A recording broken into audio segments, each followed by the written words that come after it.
Question at her confirmation hearing about a landmark Supreme Court case. Let's discuss now. Senior political commentators Keith Boykin, Peter Beinart, and Matt Lewis. Okay. So I just want to place, this is some sound. It is a Trump judicial nominee answering a question about whether she believes Brown versus the Board of Education, the Supreme Court ruling that struck down school segregation, was correctly decided. Do you believe that Brown versus Board of Education was correctly decided? Senator, I don't mean to be coy, but I think I get into a difficult area when I start commenting on Supreme Court decisions which are correctly decided and which I may disagree with. Again, my personal political or religious views I would set aside. That is Supreme Court precedent. It is binding. If I were honored to be confirmed, I would be bound by it, and of course I would uphold it. Do you believe it was correctly decided? And again, I will respectfully not comment on what could be my boss's ruling, the Supreme Court. I would be bound by it, and if I start commenting on I agree with this case or don't agree with this case, I think we get into a slippery slope. Okay, so she was asked at least one more time if Brown versus the Board of Education is one of our country's, if it was correctly decided, it's one of our country's landmark racial equality rulings. How can you be a federal judge and not answer that question, Keith? You shouldn't. She's, in my judgment, disqualified from serving as a federal judge or on the federal bench because of that answer alone.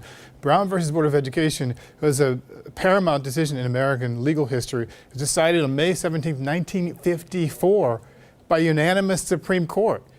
We're in 2018 now.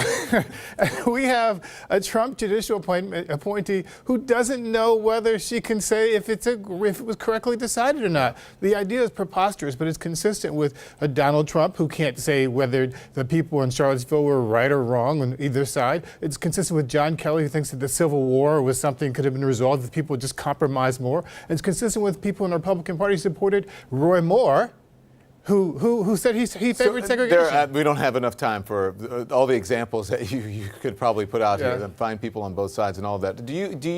Matt, do you expect someone to have a better answer than that?